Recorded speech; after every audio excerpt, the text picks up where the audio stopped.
Next we have Carlos Weiser from Caracas, Venezuela, with Greek Squad. Yeah, hi everyone. Yeah, the story I'm proposing is called Greek Squad. It's about a young anthropologist called Nicholas who has to travel to Greece to find out about his missing sister. She's an archaeologist and she went MIA,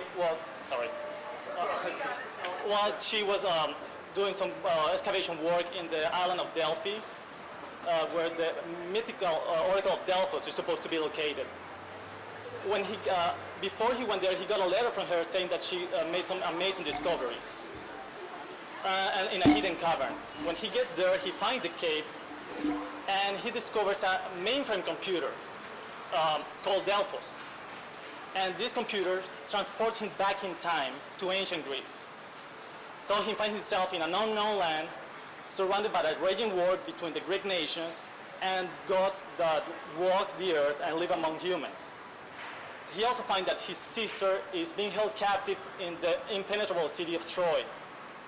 And also he finds out that these so-called gods are actually humans that have very advanced technology because they come from a distant future. So they use that technology to make themselves look as gods. So now Nicholas is trying to rescue his sister in an unknown land. All he has is his knowledge and his wits to survive, and he has to gain the favor of the gods to be able to get into Troy and rescue his sister.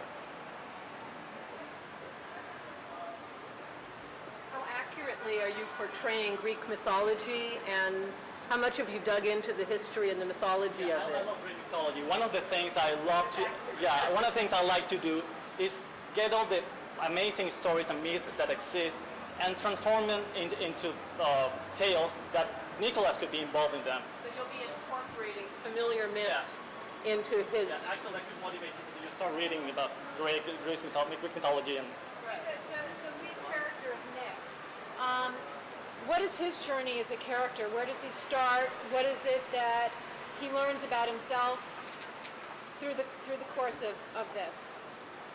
well, he's just an anthropologist. He's kind of he lives within these books, within his studies, and he has to become something more because he got to become a hero. Actually, one of the things I like to do is him becoming some of these heroes that are in the myth. I mean, maybe he's gonna fight the Minotaur, and he cannot become Theseus in that moment. So your past is heavily anchored in mythology. So you have all these mythological creatures that didn't really exist outside of Greek folklore. Yeah, that's right. But they're actually not the gods. But they're not the gods. When I was coming here on the plane, I started thinking that, like a Minotaur could be just a human who was genetically altered with new technology in it. So, that's why the Minotaur really existed. And one of the things I love about the Oracle of Delphos, is that he has a database with all the history. So that's why people could go to the mainframe, ask for, tell me my fate, and they will get the real story because it's recorded already. And one of the advantages that Nick has is that he knows about it. So the computer is back then as well? The computer stays constant at Delphi. It's part of the treatment that the Greek, the people from the future brought with them, which I like to call the Greek Squad. What does Nick do with this newfound knowledge of history and this newfound ability to change things? What does he do about it? Well, if you're gonna fight the Medusa, he knows that the Medusa is supposed to turn people into stone. So maybe there's a reason. Not back then. I mean, here's a guy from our present day, right? He goes back to the past. He knows what happened. He doesn't really know how it happened because it's. What does he do with this information when he comes back to today? Does he come back to today? That will be actually kind of the end of the story when he finally rescues his sister and can come back. That's the other thing. He got to come back in time. Stays back there? Well, he got to find a way to come back. he comes back eventually. Okay, I have a question for you. The Greek Squad, I think the good guys or the bad guys? I feel both. The gods came with a mission to save humanity and their own future. And those aren't really the gods, though. They are from the future, right? But they have their own flaws because there are two different factions. One that really want to keep on their mission and help humanity and serve their own future. And the other one who decide, hey, we got the power, we can enslave humans, and we can become the rulers of the earth. Those are going to be the bad guys. That's why I want to have like Hades or Ares.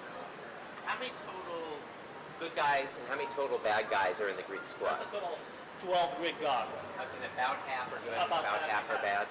And he's stuck there in the middle to try to figure out who's good and who's bad. Basically. And does he get the help of ancient Greeks to try to take down the bad? What does he do? How does he go about doing things? How does he use to his advantage the fact that he's from now? Well, that's one of the things. I mean, some of them want to be good, some of them are bad, but because they're greedy.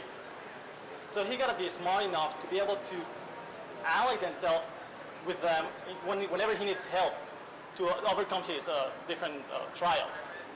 Does he know Greek mythology? Just enough. He's an anthropologist, so his studies he had to study.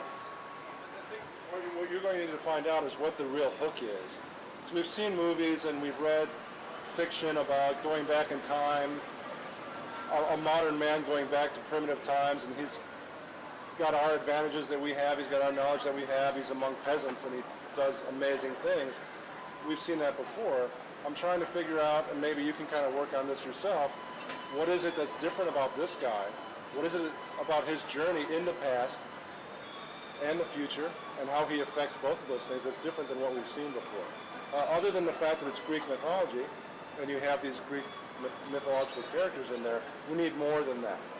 You know, we need a real purpose for this guy to be there, and we need a real purpose for him to accomplish what he needs to become to be a hero.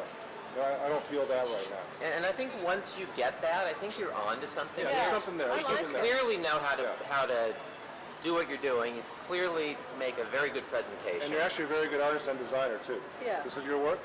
You're very nice. So don't you dare stop. Yeah, don't. Keep it going. Just find that special something in there. It's in there.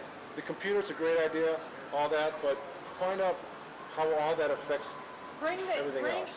the character and his story as prominent as everything else you've created. I think just the secret here is we want more of you in it. You're a talented guy, you're an interesting guy, and I feel like you're hiding behind all of these characters that I'm a lot less interested in because I know about them. And I don't know about you, and I want to see more of you in this.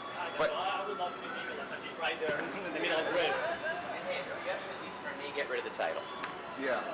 Yeah. Thanks, man. I went for Olympians, but I think that was already taken. The other was Olympus. It sounds like a college frat movie. Yeah. Yeah. Yeah, so you don't want that. Yeah. But you've got talent, and he's right. Don't stop. Keep it going. Thank you. All right. Thanks, Carlos.